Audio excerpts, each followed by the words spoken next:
Fala galera, no vídeo de hoje eu quero falar da importância de consistência nos seus hábitos e por que é crucial você não quebrar os seus processos quando você está tentando atingir os seus objetivos.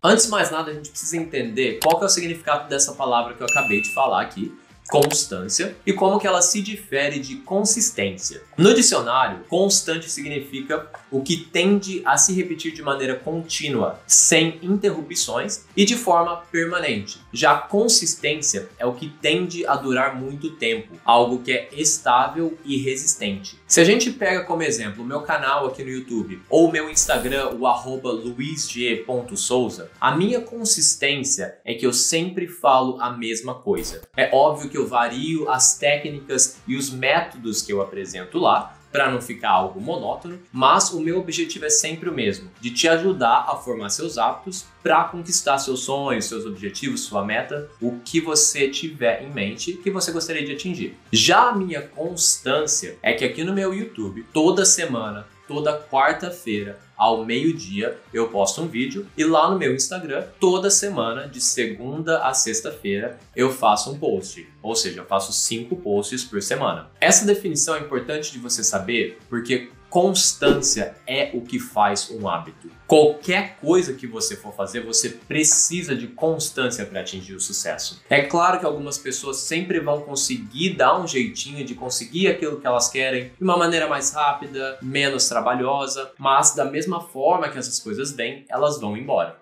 Isso daí eu não imaginava. Agora que você falou, já mexeu na ferida já. Agora que já está mais clara a diferença entre constância e consistência, vamos ao que realmente interessa. Por que é tão importante você focar em não quebrar a sua sequência de processos quando você está tentando atingir seus objetivos? Em outras palavras, por que é crucial você continuar praticando aquele hábito, mesmo que for o mínimo possível, somente para que ele não pare de acontecer? A resposta para essa pergunta pode ser obtida em um simples cálculo de matemática. Tinha tudo para ser um bagulho simples, tá ligado? E se você não gosta muito de número, fica tranquilo, que eu vou explicar aqui de uma maneira bem simples para ficar super fácil o entendimento. Eu disse que eu faço os meus posts no @luisg.souza 5 vezes na semana. Esse é sempre o meu objetivo. Então o que eu busco é manter essa constância, que é a frequência que eu posto. Mesmo que alguma coisa aconteça e acabe quebrando o que eu tinha planejado para eu postar qualquer um daqueles vídeos, o que já aconteceu antes, eu sempre cubro aquilo com outro post para não deixar essa sequência de processos sofrer uma alteração, para que não diminua esse número de 5 para 4, ou 3, ou 2, ou 1, enfim. Eu dei um total de 5/5 ou de 100% das minhas postagens. Se eu quebro essa sequência e posto só 4 vezes, significa que eu fiz um total de 4/5 ou 80%, que tirando 1 de 5, totaliza 80%. Isso quer dizer que a minha perda de rendimento ou o meu prejuízo de produtividade foi de 20%. Porque se o meu total era de 100% com 5 posts e eu consegui fazer só um total de 4 posts com 80%, esse 100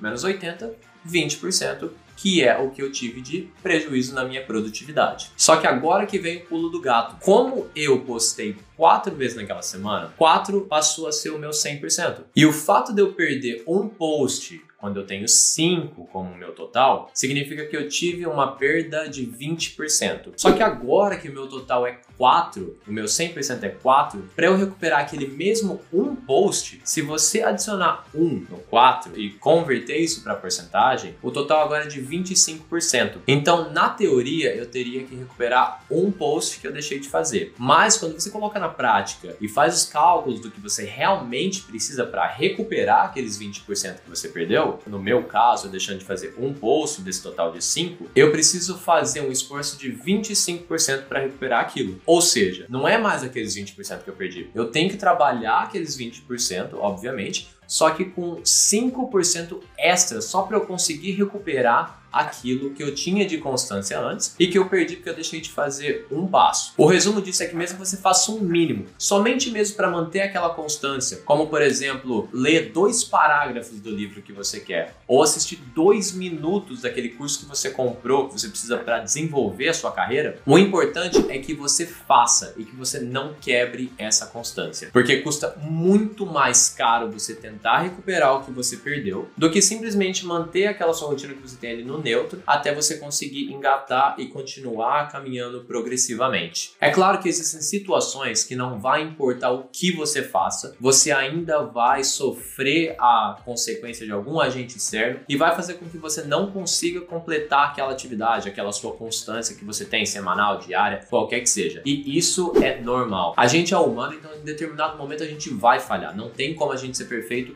100% do tempo. Então, como eu te mostrei agora há pouco nessas continhas simples, se você falhar uma vez, você vai ter que colocar 5% extra esforço para você atingir onde você está. Então, isso não é tão ruim. O problema real é quando você começa a falhar mais de uma vez e de forma contínua. Por exemplo, se você perde hoje e aí você perde amanhã também, isso já começa a ficar exponencial. Essa tabela que você está vendo aí na tela mostra quanto que você precisa recuperar de acordo com o tanto que você perde. Quanto maior for a porcentagem da sua falha, maior ainda é a porcentagem de recuperação dessa falha. Eu coloquei em negrito os exemplos que se aplicam a este dos meus posts, onde o total era de 5 e a perda seria de 20 em 20%. Se eu deixasse de postar 4 vezes dos meus 5 posts em uma semana, olha só quanto de esforço que eu teria que colocar para recuperar essa produtividade perdida. Seriam 400% ou trabalhar 4 vezes mais do que eu normalmente faria só para conseguir recuperar aquilo que eu perdi. Apesar de eu ter usado as minhas redes sociais como exemplo, isso se aplica de fato a qualquer coisa que você esteja fazendo. Seja as suas finanças, seja ir à academia, seja fazer uma dieta, seja aprendendo uma nova língua, seja fazendo um instrumento musical, enfim, qualquer coisa que você possa manter uma constância, que precise de certo tempo para você atingir a perfeição e obter sucesso, vai exigir que você tenha uma constância. E quanto mais você deixar de seguir essa constância, maiores serão as consequências, conforme eu te mostrei aqui nessa tabela agora há pouco. Se você já falhou alguma vez em qualquer atividade que seja, desde que você nasceu, então a gente é igual, dá aquele joinha, se inscreve aqui no canal para acompanhar os próximos vídeos que estão por vir. E isso é tudo por hoje, galera. Obrigado por ter ficado até aqui, um abraço e até a próxima.